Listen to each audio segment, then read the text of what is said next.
যে দেখতেছেন লোকগুলো হেঁটে যাচ্ছে, এরা আসলে এইদিকে নদীর ঠিক এই সাইডে একটা গুচ্ছগ্রাম আছে, যেখানে অল্প কিছু বাড়ি করে দিয়েছে সরকার।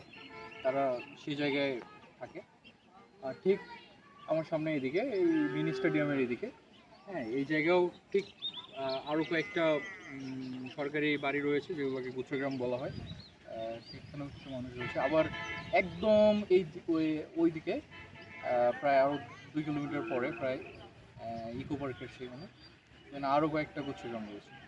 তো এই যে ছড়িয়ে ছিটিয়ে যে অপরিকল্পিতভাবে গুচ্ছগ্রামগুলো করা হলো, এটা কি কি উদ্দেশ্যে করা হলো এটা আসলে অস্পষ্ট। কারণ এই গুচ্ছগ্রামগুলোকে সংযুক্ত করার মতো আসলে ভালো কোনো রাস্তা এখানে নাই। আর এই যে মানুষগুলোর জনদুর্ভোগ কমানোর জন্য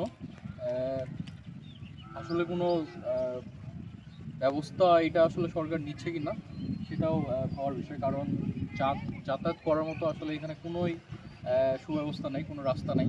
হঠাৎ করে কোনো অসুস্থ মানুষ অথবা কোনো প্রসূতি রোগীকে যদি ইমার্জেন্সি নিয়ে যেতে হয়, অথবা ঝড় বৃষ্টির রাতে কেউ যদি আসতে চায়, তাহলে এই জায়গাগুলোতে যে বাড়িগুলো করে দিল সরকার, তারা কিভাবে আসবে, এই জিনিসগুলো আসলে অস্পষ্ট।